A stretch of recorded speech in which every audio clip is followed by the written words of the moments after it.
All righty. Hello, good morning, good afternoon, good evening. Excited to have everyone here. Happy to see some returning folks from our 101 session a few weeks ago. So thank you for taking the time to be here. I know Tom has lots of great insights to share. A few housekeeping items as people are trickling in. I'll actually give it a second just to let people trickle in. We still see some people signing on. As y'all know, we love to see who's here and where you're calling in from. Chat is open, so if you guys want to go ahead and kind of just post your intros there, that would be great. So housekeeping, most of you have been on some of our webinars. For you newbies, welcome. We do have chat open, like I mentioned. We ask that you use chat for more commentary. If you have specific questions, please use the Q&A tool so that we can make sure that we're addressing those questions. And with that, I think I can turn it over to Tom because I know he has a lot to cover. And we'll kick it off, and here we go. All right. Thank you, Daniela. Hey, welcome, everybody. For those of you that didn't attend the first webinar, the Energy Management 101 webinar, just briefly, my name is Tom Diliberti, and I've been working in the energy industry for more than 20 years now. So I've had a chance to see a few things and learn a few things about utility bills and many other things. And all of these webinars we're going to put on over the course of months of time. We just explore different topics. And so this today's topic is on looking at utility bills and talking about relationships with the vendors. And you'll see today the information is pretty straightforward, I'll say at the introductory level, but that's where I want people to use the chat and maybe ask questions if you encounter some other things. But the goal today in the next 45 minutes is just give you good exposure to different electrical, natural gas, and water bills and some of the things you see on those bills and how to interpret them. Okay, so moving forward to the agenda. So first thing I want to talk about is what utility bills do you want to collect? You know, how many and which ones? I want to dig deep into the electric, natural gas, and water bills. I have many example bills here where I want to highlight certain features and units of measure and items that are actually on the bill. I want to talk about third-party suppliers and the role they might play in your world and why it may be beneficial to consider them or not consider them. Where do you put the data? After you decide you're going to go after the data, where do you want to put it? I want to talk about the importance of your vendors, just the utility providers, and establishing strong relationships with them. And then what do you do next? After collecting all this data, where can you find some savings? Because typically that's what the overall goal is. Let's collect all this data and let's drive some savings. Similar to what we did last time, what I want to do is start with a poll. I'd love to find out who's on the call and where people are at in their process of collecting this utility data, whether you're on the newer side or whether you've been doing this for a few years.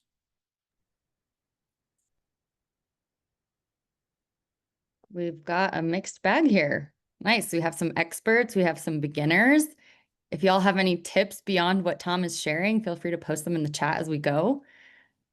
I'm not sure, I don't think anyone can see the results besides Tom and I, but it's 20% just starting out, 30% to 2 years, 3 to 5 is 20%. It's pretty much evenly split.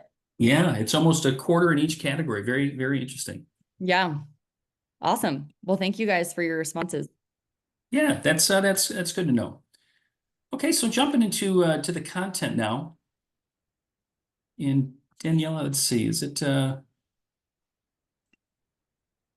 whoops. Okay. All right, so where I wanted to start is just the utility bills. Just if you're new to this, or even if you've been doing this for a while, you know, how many bills should you pursue and which ones should you pursue? And my short answer to that is I suggest collecting all the utility bills you can possibly get your hands on. Because at some point, they'll be advantageous to know that information. And so don't just go after electric or just go after your gas bills. Start collecting everything, and you're going to find too that as you begin this process, sometimes it takes a long time to get information.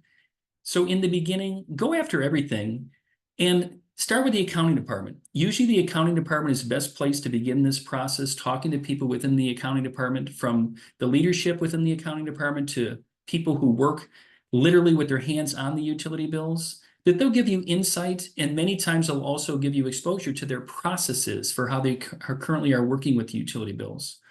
Some organizations use a lot of spreadsheets, so they have data, historical data in spreadsheets, which may be very helpful for you to get. But I would recommend always getting your hands on a utility bill. Don't just look at the data that comes in a spreadsheet. You really need to see the data directly from the bill itself. But ask the people in the department, how do they process the bills? How do they come in? Are they electronic? Are they transferring files between different areas within the department? But understand that process, because at some point you're very likely going to have to intercede, or you're going to have to get involved and talk to different people in order to get all the information you want. If you were to ask me the question, how much data should I get? I would try to get as much as you can, but I would really try to shoot for at least 3 years of historical data. And many times your vendors will provide you 3 years of historical data if you ask them. So reach out to the vendors, let them know what you're trying to do, where you're collecting data, you're trying to save energy, or whatever your initiatives are, you're becoming more sustainable. Usually by making a nice request and being very specific with what you're looking for, they will accommodate. Sometimes it takes weeks in order to get that information. Other times it can be done in a matter of a couple days, but begin that process. Something I learned traveling around the country too is many utility companies will give you online access to their bills, and the websites are just getting better and better and better. So ask for login access, get a username and a password, set it up, get access to the bills. And that is tremendously helpful as you're working with the data to try to plug holes and understand if there are rebills and other things that happen in the billing stream. It really makes resolution of those problems so much easier. Early in the process, I'd also say quantify the vendors, the accounts, the number of meters. It's helpful to know if you have 60 accounts or 600 accounts. How many vendors are you dealing with? Is it 12? Is it 25?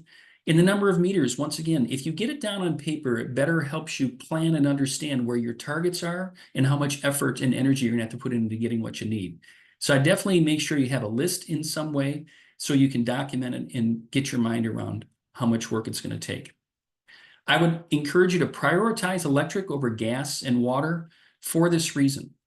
Electric consumption or energy use for most organizations usually amounts to about 60% of the spend. So saying that in a different way, if your organization spends $100 on utilities, usually 60 of those $100 are on electricity, 30 are on gas, and 10% are on water. And obviously that changes dramatically if you're in the South or if you're in the North, warm weather, cold weather, that type of thing. But as a general rule, painting with a broad brush, that's what you'd find. And for that reason, once again, I'd say pursue electric over the gas and water, because once you get the data in and you start to make changes, you're better prepared to make changes on the things that are going to matter the most. All right. Oops. Fighting my screen here a little bit. So let's jump into electrical data, electrical bills. I want to talk a little bit about the units of measure for electricity. Many people have confusion what a kW is and what kWh are. And let me try to be as clear as I can. When you measure kW, kW is a unit of power. A lot of times people use the word in the industry as load. It indicates how much energy is being used or produced in any given moment. By comparison, kWh is a unit of energy. So it's measuring the total amount of energy used or produced over a period of time. So 1 kWh represents 1 kilowatt of power continuously used over an hour. So let me restate that in layman's terms. If you want to know how much energy is flowing into your building at any one moment, you're talking about load. If you want to figure out how much energy it uses over the course of a day or a week or a month of time and what you're primarily built for, that's kWh. That's the energy that's flowing into your building. Another question that people many times have is what's a normal cost and how does it vary? Well, the national average for electricity is 17 cents per kWh, but there are extremes. Hawaii, it's 43 cents per kWh, whereas North Dakota is on the other extreme, it's 11 cents per kWh. So you can see it varies dramatically depending upon where you're at in the country. I have this graph here because I thought it would be a nice, easy way to explain the concepts of kW and kWh, as well as expose you to something that's called interval data. For those of you that are new to the industry, this is a load profile. It's a graph that's plotted out with how much load is on a facility or going through a meter in 15-minute intervals. So in the industry, it's called interval data, 15-minute intervals. You might also see 60-minute intervals or hour intervals. It could be plotted out different, but the most common is in 15-minute intervals. And if you notice in the bottom axis down here, from 12 a.m. to 12 a.m., what's represented here is 1 day of time. So the blue line, as it plods along, is a data point that's plotted every 15 minutes, and it shows you how much load is on the building over the course of a day. What you notice early on here in the morning is the load is less. Usually early in the morning, systems turn on in a building, so now there's greater load in the building. It starts to climb through the day to the hottest period of the day. If this is a warm weather situation, this typically is the warmest time of the day when the air conditioning is running the greatest. And this point right here represents your peak demand or peak KW at that particular point. And then it winds down as the day goes on. So tying it back to just the terms, any one of these blue dots in here that make up this line would be a KW, or would be the load.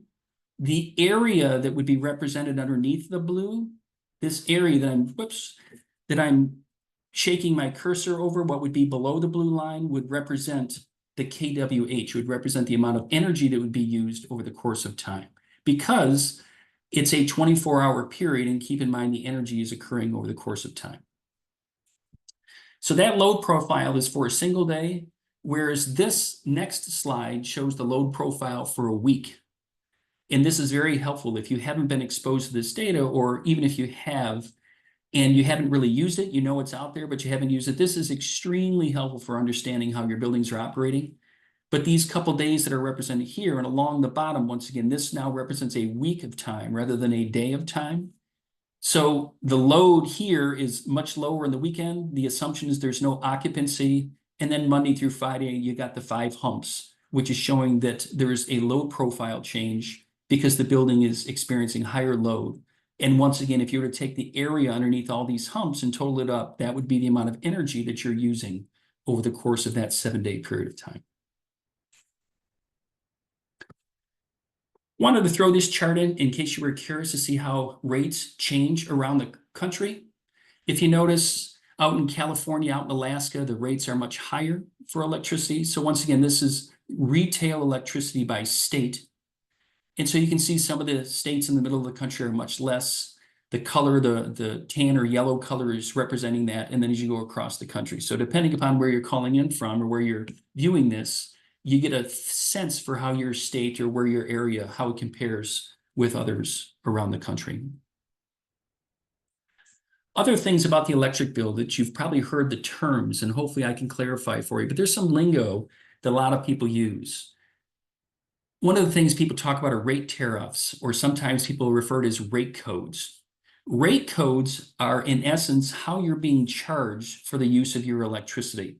And there are different strategies that are used. There are fixed fee accounts, there are general service accounts, there's demand accounts, there's terms like off-peak and on-peak and time of use and actual estimated bills. There's all this lingo that we're going to talk about in the next 5-10 minutes here. As we go through some bills, you'll see it show up on the different bills. What I have as a picture over here to the right-hand side is a description about time of use. So what we have here is if you notice, there are different rates throughout the course of the year. Here you have this is showing summer rates between June and September, and winter rates that would occur between October and May. So this particular utility provider made this information available, and this is printed on all of their bills so people can see how they are being charged.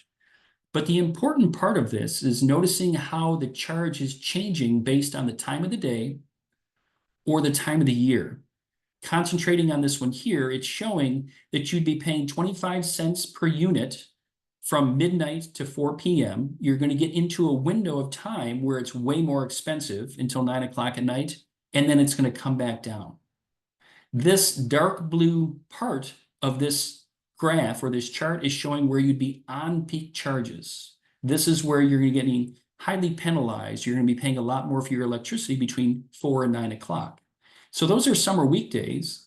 Now you transition to the weekend and notice you still have the 4 to 9, but the rate is dramatically less. And you might say, well, Tom, why would that be? Why would they change the rate? Typically, during the summer weekdays, it's higher here because there's more businesses in operation. There's more stress on the grid, and they want to discourage people from using electricity during this time, so they charge you more. Whereas here in the weekends, there's less use occurring in general. And so they bill you in a way that tries to discourage use at the time that's most difficult for the grid, when the grid is getting stressed.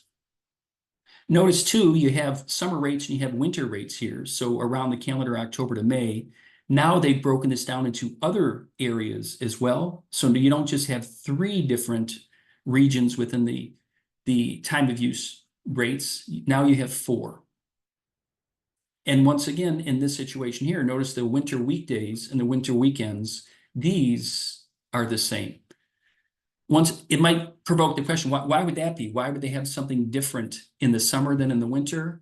Well, normally in most cold weather states, a lot of the energy use that's occurring at the time is happening where you're burning natural gas to heat. So there's less demand on the electrical grid. So therefore they can have rates that are different than what they would have in the summertime. Okay, so those are some of the words, and I just wanted to share those diagrams with you because I think it helps you better understand now when you look at bills, how you're being charged. I'm transitioning into now looking at a few different bills. I think I've got 4 different electric bills I just want to share with you here. So this happens to be an easy bill, or what's called a small metered service. And something that I want to encourage you to do is take a look at your bills and look at the charges and the rate code. I mentioned a minute ago this idea of a rate code or a rate tariff. That's what's being represented in this red box here. So this is a traffic signal and it's a metered service. One of the things that people assume when they have a metered service, what I've found, is that it actually is measuring a reading, which would be represented over here of 68 units. I cannot say unequivocally, just because it says metered service, that this is actually going to be a metered number. Because I've seen around the country, sometimes it says metered service, and it's the same 68 units every single month. And I can't possibly imagine it's always going to be the same number every single month if it's truly being metered. So I think there are some mechanisms within the bill that standardize some of these numbers. So don't be fooled by some of these smaller accounts where it says metered service. It might not be, even though it's stated as such. I would counter that I've had experiences around the country where that isn't necessarily the case. Something else I wanted to point out about this particular bill is this initial charge. This is where you can pay small sums of money, but if you're doing it month after month after month on a lot of different bills, it can total up. You might no longer have or be responsible for this traffic signal meter, but yet you're paying this 13 bucks a month or this 31 bucks a month. These are the classic types of meters that come and go, and organizations get charged for them even though they're not supposed to. So keep your eye out for these. And again, this is one of the easier bills you're going to see. The next bill I wanted to point out to you here is a fixed amount bill for pole lighting. Here you've got, if you notice this bill, and I've just taken snapshots of it or just little parts of it, what's identified here, and it might look a little bit weird to you, these 4 different items here in these quantities. On this particular bill, you're actually being billed for different lights. There are 5 different lights that you're being billed for here. And if you notice over here, some of the charges where you have a rate, 4.78 cents and 5.27 cents. But these fixture charges and these maintenance charges are occurring because ultimately what you're paying for is the utility company installed these lights and they're charging you for them in this way. They're even charging you for the 3 poles. I want to reiterate something I said a second ago. I have seen in most cases, these rates that are here, the usage amounts are the same every single month, and I don't think these things are being metered at all. I think the utility company has established a number that they think is a fair amount of usage that they can use to multiply to figure out these values. But just know, when you look at these values, they're not always legitimate. All right, they're not always legitimate. You have to dig into them and see if they truly represent usage or whether it's just being used as a multiplier to determine a fair rate to charge you for the utility. The next one I want to show you here is what we call a general service non-demand. So in the graph that I was showing a few minutes ago, where we talked about the peak and the demand at the top, the load at the top, this type of service does not include that amount. So here you're being charged for a certain amount of usage. In this case here, it's for 488 units. Notice too, you have an unusual number of service days in this bill. Keep your eye on that. Normally it's around 30 days, so the fact that it's 18 days is a little bit unusual. But here you're essentially being charged for that 488 units of use. They're multiplying by a certain rate, and then they're essentially giving you the charge over here, the $49.95. Some utility companies will show all of their calculations, and you'll see where every number is coming from. Others will just say, hey, there you go, and they just pop the number in there. You could do the math backwards, but this is a situation where the utility company hasn't done very well at showing how they're being charged. I highlighted on this slide too the taxes and charges. In this case here, it's simply $1.28, so it's not a lot. But I wanted to remind myself to remind you, depending upon the organization that you're connected to, you may or may not be responsible for taxes and charges on your bills. You really need to dig into this and understand. It also is dependent upon communities. It might be in a city or it might be in a county. Make sure you do your homework and confirm that your organization is truly responsible for paying taxes and charges. And I also observed something that happened very consistently working around the country is if you have a new meter, if you are in an organization where say you've built a new building or you have a new meter that's introduced and the rest of your organization is not getting taxed for their utilities, the new meter many times, I believe by default, starts to get taxed. So the utility company introduces a new meter and their system probably automatically starts charging taxes. And unless you're there to catch it, it'll just remain that way until it's brought to their attention. So anytime you have new meters that are brought in, whether it's electric, gas, water, always take a look at the taxes, particularly if you're a tax exempt organization, because that's big time a source of opportunity to save. Also wanted to point out on this one, this initial charge now is $25. Some organizations will have things like this, these general service business meters that have very little use and they pay for them. And sometimes these meters go away where they have no use at all, but you're still paying a charge of $25 a month.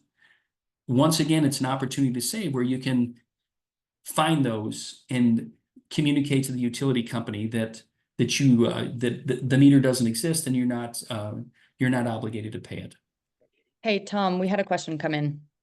Yeah.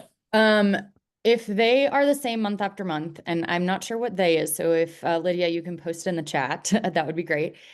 Could you deduce that they are a fixed amount? Okay, maybe we can know what that is. And can you ask the utility company to charge the actual use, or would you say it's a fair estimate? I would say normally it's going to be a fair estimate. I think they do it, and this is Tom, because of my repetition and time in the industry. I think it is fair, and I think they do it to simplify things on their end, so they're not having to have more readings. Keep in mind the industry is still evolving from what it was years ago. Electric meters were read, so somebody was walking around gathering information. Now there are smart meters in a lot of places, but not everywhere. So there are probably still meters out there that are being manually read. And I think to simplify things years ago, they just assumed a reasonable number and it would repeat on the bill month after month after month. And so I think the industry is still catching up with itself in order to make things easier, both for the billing and to minimize the labor costs of people going around. So that's my guess. And usually I would say focus your energy on the bigger stuff first and maybe circle back to those smaller things over time. I would encourage you, if you're beginning this long process of going through the bills, focus on the big stuff.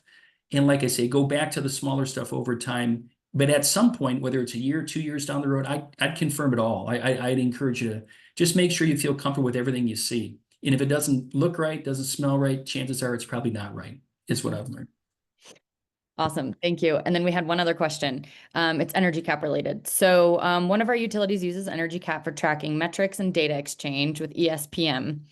Can we, as the utility customer, use our energy cap account with the utility to get interval data? The short answer is yes. but there are a number of things that you have to work through. What I would say is this is maybe part of the answer to your question, more of a general statement is, I have learned going around, typically, if you're more near the coast, whether you're along the East Coast, you're in Florida, you're in New Jersey, you're on the West Coast, you're in California, the utility companies, many times when you go from the coast, they will begin programs first, and then other utility companies, as you go closer to the middle of the country, will add those programs. And what I'm talking about is I worked in Florida for years where they had interval data readily available through the utility company. And I worked in California where they had that data readily available. And as I started to work in other states, it kept showing up more and more in the middle of the country. So interval data is out there. And Energy Cap certainly can pull that data in if that's something that you want to do over time.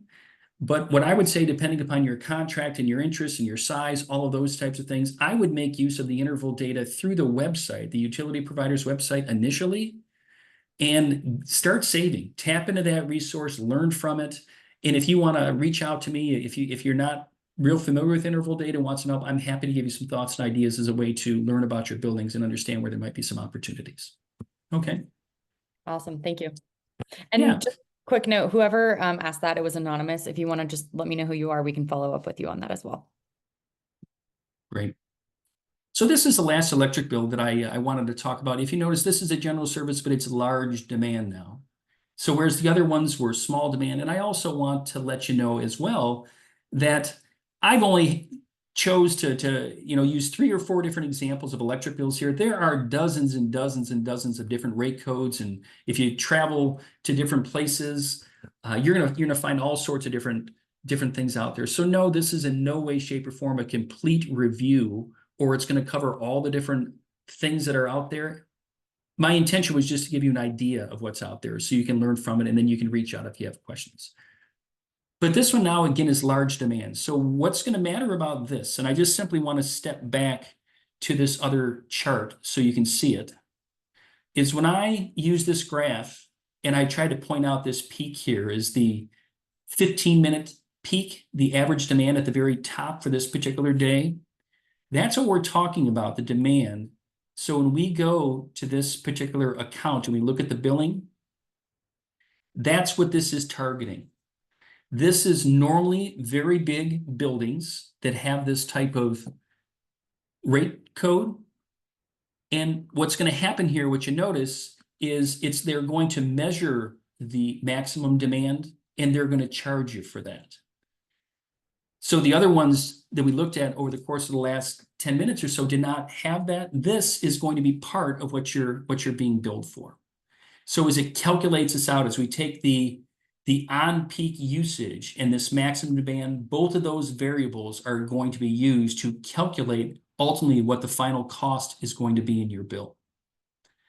I also wanted to, with this bill, show you something else that's a little bit different in Florida. This FPL is a Florida account. These charges here, there's something called net metering. If you don't have solar, or this is new for you, many times when you put solar arrays on a building, the utility companies will reward you for the production of the solar, and they'll also credit you back if you overproduce.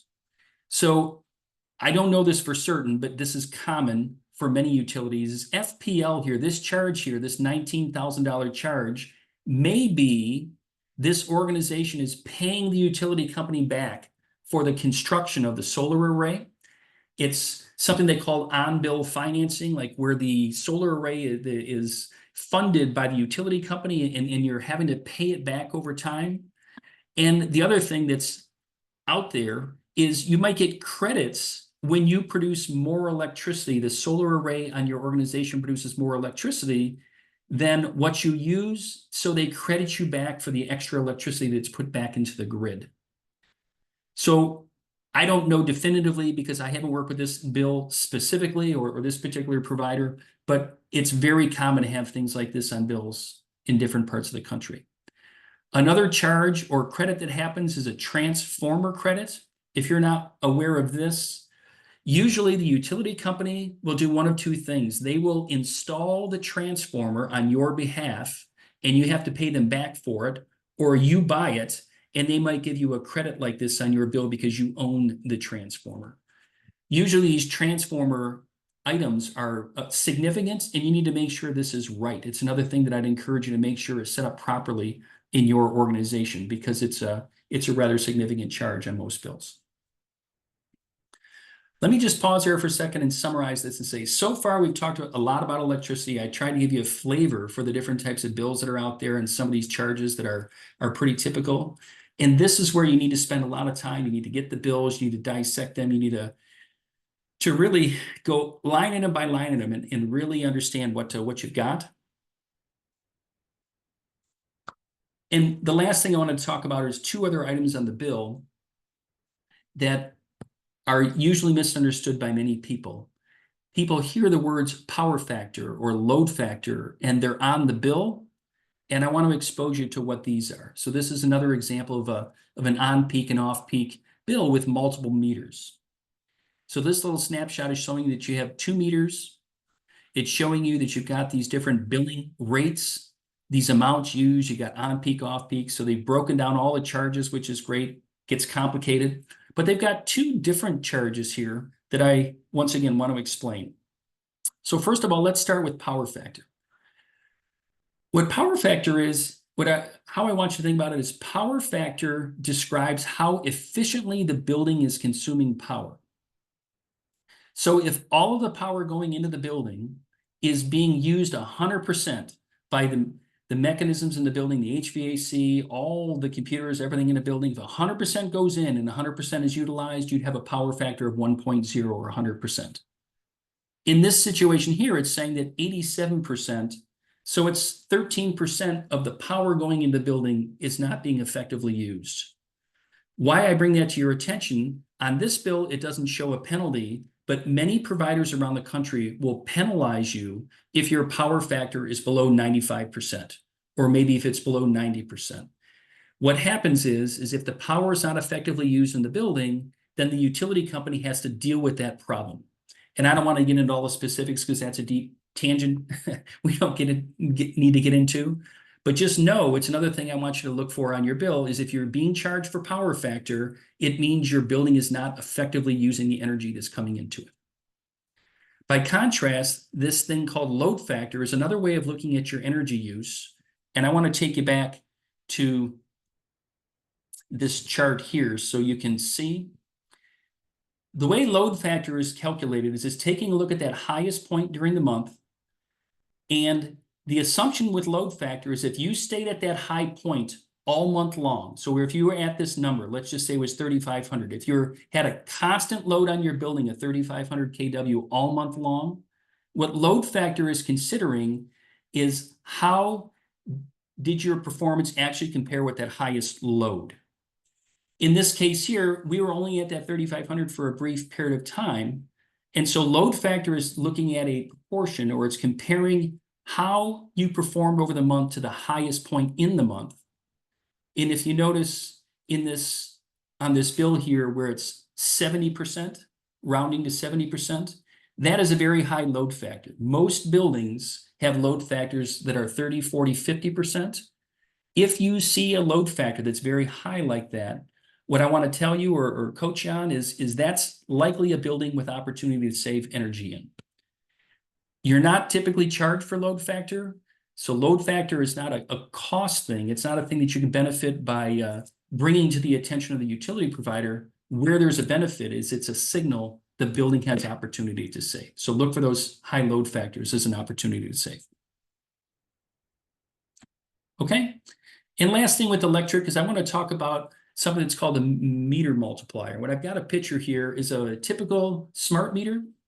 And notice there's all sorts of digits on this thing.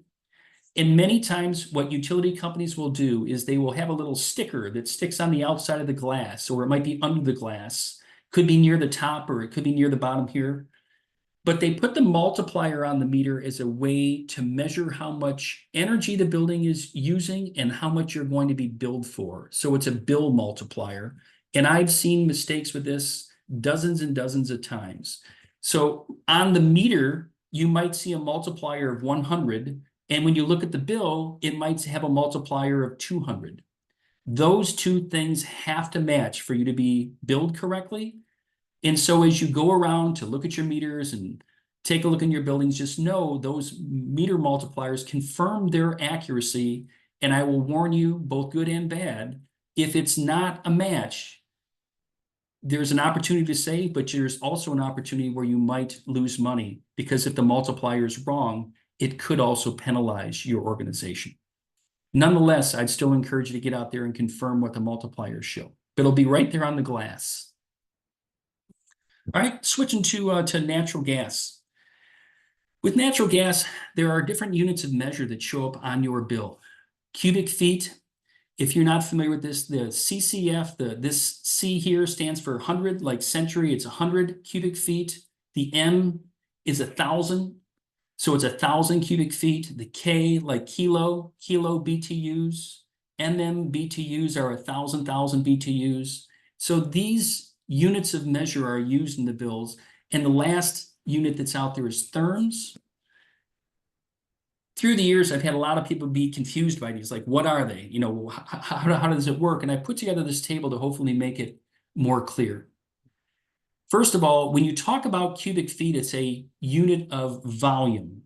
Notice here, it's a unit of volume. So it's 100 cubic feet, or it's 1,000 cubic feet for an MCF. When you get to heat content, a therm or a decatherm, it starts to talk about how much heat is in the gas. So let me try to explain this a little bit of a different way. The meter that measures the gas flow into a building is measuring volume. That's the only thing that it can do. It can measure how much volume flows through the meter, but not all gas is created equal. Some gas has the ability to burn hotter than other gas, so it has more heat content in it, and therefore there's got to be a way to keep track of that. And you'll see in the bills, I'll point it out here in a second. So your bills might have cubic feet or one of these other things, and they might have therms, or they'll just have one or the other. It's all good, but I want you to understand how they're different. Again, you could have a unit of volume, or the bill could be measuring how much heat is flowing into your building. And one other thing with these pictures here, I just want you to get a feeling for what a cubic foot is. So it's a cubic foot in a box. You can put a basketball in that box. So whenever you think about a cubic foot of gas, it's about the size of a basketball. So now taking a look at some gas bills. So it's what you see here is you see this particular gas bill is showing the readings measured in hundreds of cubic feet. This BTU factor is converting the volume into heat. And this conversion factor here is now multiplying in order to determine how much heat content is in the gas. You'll notice as I show you the next couple bills, this number is relatively low, which means this gas is a little bit leaner than some of these other bills. But this utility company is saying, I'm going to measure how much gas flows in your building. I'm going to do these multiplications, and this really becomes what you're paying for, the number of therms. So that number now gets multiplied by these rates, and boom, there's your bill. In this situation here, this is a transportation bill. So this particular entity, this organization, is simply paying to have the gas transported. So this is a transport bill. By comparison, this bill here is a supply and transportation bill. So you're paying for both those things. And if you notice, these numbers are higher now. So you have this distribution or transportation charge, and then you're actually paying for the gas itself. And I do want to point out how this conversion factor is higher. So this 1.65 number is much greater than the 1.11, which means this one here is saying that gas is much richer in heat content. As it burns, it's going to burn much hotter and bring more BTUs into the building. That's what the therms are. Okay, next bill here. So this is a general service bill. And one of the things that I wanted to point out again, you have a different value for heat content. It's probably going to change every single month. And so therefore, just know that's why it's changing, is because the gas, some gas is richer and other is lean. And so they have to modify it in order to truly measure what they're sending you. The other thing I want to point out on this one here is these rates here, where you're paying for the gas and you're paying for the distribution. If you notice on the previous bill, these numbers are different. because this account is smaller. When you have bigger accounts, usually this transportation or distribution charge becomes less. So very common phenomenon. And this one here is a whopper of an account. It's a general service account 5. So here now you're looking at a huge number of therms. The units they're using now are bigger. And so if you ask me the question, hey, Tom, why do they use different units? I would argue or explain it this way, is that if you were to measure a distance, say of a room in your house, you might use feet. The room in my house is 10 feet wide, it's 12 feet wide. If you were to measure the distance from your house to the corner market, you might say it's 2 miles away. You use a different unit of measure, something that makes sense based on what you're measuring. That's true with gas bills. If you have less consumption, you're probably going to use cubic feet or hundreds of cubic feet rather than 1,000 cubic feet. So they change the unit of measure based on the volume that's flowing through the meter and the size of the account. And once again, this conversion factor, this heat content factor is much greater simply because the amount of gas is greater here. All right, so here's how energy costs stack up around the country if you're curious to see where you stand out. So this is where you stand in the bigger picture. And some other thoughts about natural gas. So in February of this year, the price for a therm of gas was about $1.58. So if you're wondering like what's normal, I would say about $1.58 is pretty normal. Gas will go through these seasonal variations. So the demand will drive price changes. So know that if you're buying gas during the winter months, you might be paying more for it than if you bought it during other periods of the year. What's very common is many organizations will buy their gas in the summertime and store it and then use it during the winter time.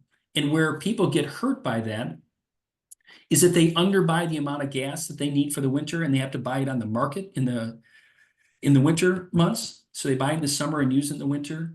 Then you could pay a premium for gas if you run short on how much gas you think you're gonna use. All right, so location matters. Prices can vary considerably by location. Yeah, go ahead. The previous slide was that, I'm thinking it's gas because we're transitioning into this, but was this based on electricity or gas? This one here is based on actually both electricity and gas. This is like overall energy costs. Awesome. Okay. Was there another question too, Danielle? Nope, that's it for now. Perfect. Okay. And last thing here, just pointing out at the bottom where the other factors affecting the price, supply and demand, the weather, the economy, storage levels. And the next slide here, I want to talk a little bit about how gas is stored. Natural gas is stored in vaults under the ground. So old salt mines, they will use those big open spaces and they will pump gas into them and store them for months. So gas that's, say, collected in the summertime is stored in these big, huge cavernous vaults, and then it's distributed through the transportation system in the winter months in order to help people heat their buildings. So taking a look at water bills now. So again, units of measure with water bills, you have that cubic foot again, hundreds of cubic feet. For some reason, water companies like to use an H, which is very uncommon for gas companies, but they might say HCF or hundreds of cubic feet. They have gallons and kilogallons. And if you didn't know, a cubic foot is about 7.5 gallons. So if you were to take a box, that 1 foot by 1 foot by 1 foot box, you'd be able to put 7.5 gallons of water in that particular box. There are no sewer meters. Keep in mind, water can be measured coming into a building, but you can't measure water going out from the building or water exiting the building. So you are charged for incoming water, and the assumption is any water that comes into the building would exit the building. And so typically on a bill, whatever amount of water comes in, you're charged the same amount for sewer. Have a question here. Are you being charged for unnecessary sewer charges? Take a look at your bills and understand what the bills represent. There are periods of time where there are situations where people end up paying for sewer charges that they're not responsible for. So it's another opportunity to save. And usually sewer costs represent about 50% of your total bill. So taking a look at a few of these water bills. So this water bill here, you have your prior reading and current reading. So you have a change in consumption of 1 cubic foot or 100 cubic feet. Again, it's that 748. So 748 gallons is equal to 100 cubic feet. And for this bill, you've got water charges. You also have hydrant charges. You might also see things in your water bill like a backflow preventer certification fee. So $250. You might very well owe that $250, but it's possible if this bill has gone dormant, this meter is no longer used, you might be paying $250 for something that you're not even making use of. So look for those bigger fees because those fees can hurt you pretty quickly if you're paying for things that you don't need. Here's an example of a water bill that's got a couple meters on it. So notice there are 2 different meter numbers here. So it's two different meters. And this particular one is showing an estimated bill. Keep your eye on those estimated bills and make sure that hopefully after a short period of time, you begin to see actual bills. So the account will reconcile, but estimated bills are very common in some localities. And if you've got that problem, I would talk to your vendor about making sure that the meters get read more regularly. Here's a situation where you have a water fixed charge and a sewer fixed charge. Notice there's no usage. Again, if this is not a dormant meter and you're responsible for this, you pay the bill. But many times if you see no usage over the period of a month, 2 months, 5 months, it might be a situation where this particular location is no longer being utilized. So let's not pay this at all. Let's get rid of this. Let's get rid of that account. Here's a bigger water account. If you notice here, you've got water and sewer. So you've got a usage charge based on the fact that you're using 100 cubic feet. So you've got a fixed charge, you've got a usage charge for water and sewer. And I mentioned that usually sewer amounts to about half of the bill. So if you take a look at these numbers for sewer and these for water, it's roughly 50%. Third-party suppliers. Third-party suppliers are energy companies that are providing the actual energy itself through the local utility company. So the local utility company is paid to put the pipes in the ground or the wires in the ground, the wires overhead in order to bring you electricity or bring you gas or bring you water. Third-party suppliers are companies that actually will buy the energy. And for the explanation of this, for this particular, in trying to explain how third-party suppliers work, let's talk about gas.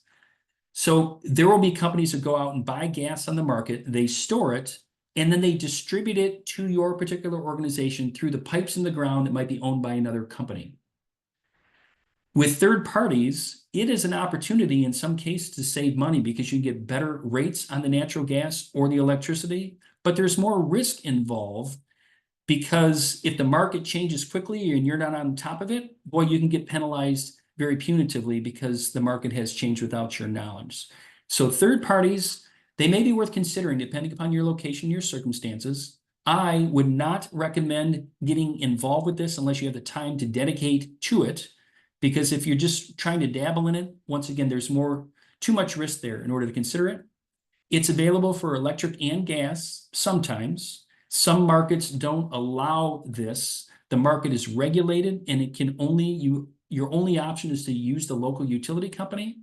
So learn whether it's an option for you or not. And then before you dive into the pool, before you decide it may make sense, learn about it and definitely get yourself up to speed before committing. The contract length usually determines price. You can get a better price, but you got to commit for a longer period of time. So just know that's what you're trying to balance, is how long you're committing to something and the market can change. And I mentioned earlier how this natural gas is stored underground. That's how these companies do this. They buy the gas, they store it, and then they deliver it when people want it. And as I mentioned, it can be risky, so just be careful. So as I begin to wrap up the presentation, the question is, where do I put all the data? We've talked for the last 45 minutes about all this data, all these bills, all this craziness of units of measure, and all this information has to flow someplace. And give strong consideration to where you're going to put it, whether you're going to do it the old-fashioned way with spreadsheets, which is still very common around the country, or using a solution similar to what there are many solutions in the market, but quite frankly, I work for Energy Cap and we offer a solution. So Energy Cap might be the right solution for you. It's a great way to store the data and to understand what you're working with. Again, as I wrap up, I just want to talk briefly about the relationship with your vendors. All these utility companies, all these bills, invite the vendors to your office, ask them questions about the things you don't understand. What I've tried to do over the last 45 minutes is just expose you to a real high level of the units of measure and how things normally work. You need to get the specifics in your locale. So invite them out, ask them a lot of questions. Ask them about rebate and incentive programs. Learn there's an annual financial cycle that happens. The one that I was working with here in Michigan went from December 1st around the calendar to the end of November. And why that matters is if you're looking for rebates and incentives, they are way more available right at the beginning of the cycle, and they all evaporate by the end of the cycle. So in my made-up example here in Michigan, if I wanted rebates and I applied for them in December or February or April, I'd get them. If I tried to apply for them in October when the cycle was about to close, I would not get them. So learn about the rebates, the incentives, and know the cycle. You'll be able to take advantage of those things as you make building improvements. Ask for a rate tariff analysis. I showed you several different rate codes and rate tariffs today. In most organizations, there are at least a couple buildings that are being charged the wrong amount. And if you ask your providers to run a tariff analysis, they'll do that and they'll help you find the right rate code. And if you're receiving a lot of estimated bills or rebillings, ask why. There's no reason you should be receiving so many. Utility companies usually are obligated to read your meter, whether it's electronic or in person, at least several times throughout the year. And you might be surprised. Usually it's only like 6 or 8 different times. So they have the flexibility of reading it less to save money on their end. But press them on that. Make sure that you're getting as many actual readings as possible. It will help you with your understanding of the data and help you to take action in your buildings more, because you'll know better what's happening in your buildings. And finally, what are the 3 things you can do in order to save money with all this information that I tried to share today? Where the opportunities lie is paying for bills that you're not responsible for. So look at the account ownership. Make sure that you're responsible for paying all the bills that you're paying for. Usually there's mistakes. I mentioned the meter multiplier. I gave you the example of the glass lens, the meter. Confirm that meter multiplier. Make sure it matches the bill, because if it doesn't, there's either an opportunity to save or it's possible you'll owe, but at least it'll be right. So just make sure you confirm those meter multipliers. And before you take any action, understand if it works to your benefit or to your detriment. And lastly, it's the taxes and the fees. I mentioned early on today that you might not be responsible for paying taxes and fees. So find those bills where you are and work to get it rectified so you can eliminate those fees. And lastly, I would say get out there and field verify the meters. Make sure that you can find all the meters. By finding the meters, what you do is you also identify what they serve. And that's the next step in the process. If you know where the meters are and you know it serves a certain part of the building, or it serves a certain athletic field, as for instance, or a certain apron around a building that gets irrigated, by knowing where all of the meters are and the spaces that they serve will help you to take the next step with saving energy and saving water. And learn about the buildings, learn about the consumption that's taking place in the buildings. Again, that'll spin itself on into other opportunities to save. Daniela, anything you want to say here? But I think we've got a list of the upcoming webinars. Yep. So Yes, absolutely. So, and sorry, the formatting got a little wonky on here. So we do have 2 additional webinars that are following this up. If you have registered for this webinar, which means you are here, you should have these also on your calendar. So on May 7th, Tom is coming back for the Energy Manager, a bridge between facilities and finance. And on the 22nd of May, which will be here before we know it, we've got the Developing a 5-Year Energy Plan. And with our ugly little word at the bottom, what we're excited to announce is that with all of these insights that Tom is pulling together and some additional ones of just, you know, everything that Tom has in his brain, we're going to be pulling together some content for everybody. Obviously, a deep dive with an ebook, but then something that we're trying to generate are what we're going to be calling pocket guides. So depending on which topics are of most interest to you, you'll have snippets to share with your team or to just keep in your pocket for future reference. So be on the lookout for those. And we'll also share the registration page again, if in case you want to forward this to anybody. I know some of you folks passed it on. Scott, you forwarded it to one of your colleagues, and it looks like there are two of you in here, but Colby, happy to see that you are the pseudo Scott. So yeah, we're excited that you're here. Tom, if you want to just switch it over to the Q&A, or if you want to just stop sharing your screen, we do have 5 minutes to cover a few questions. And I can go ahead and ask, okay, so the most recent one that came in is, which number on the meter is the multiplier generally? What it is the picture I had was a stock picture that I just pulled off the internet where it showed the meter number and other values that are common to meters. I could not find a stock picture that showed the actual meter multiplier. Usually the meter multiplier is a little sticker that somebody goes back and they add it to the meter. So I wasn't able to get that as clear as I had hoped to. But if you were to go out in the field and find a meter, very likely you're going to see it'll become obvious to you. It will either have a little like a X there, a little multiplier symbol, and it will have a digit there. It'll just become very obvious to you. And again, the key thing, the main point not to get lost is that number has to match your bill. If they don't match, because it will show on your bill, if they don't match, then you have a problem that you have to solve. Awesome. Thank you. And we did have another question come in about APIs. Are there any coding APIs you recommend for obtaining pulling data from utility companies? And you guys may have seen a friendly face Dylan pop up. Just wanted him to try and give a clear answer for that. Oh, okay. So there is none. Quick answer, no. But if you were able to get your hands on the data and get it in a digital format, you could push it to EnergyCap via our APIs, which we make available we make available publicly. It's EnergyCap's developer website. I can post that in the chat here. Give me 1 second. I got it if you want to keep talking through it. Oh, and that's it. So basically, short answer, no. Utility companies, we cannot access their APIs, but EnergyCap has an API that you can leverage. Awesome. Awesome. Thank you, Dylan. Good to see another face on here.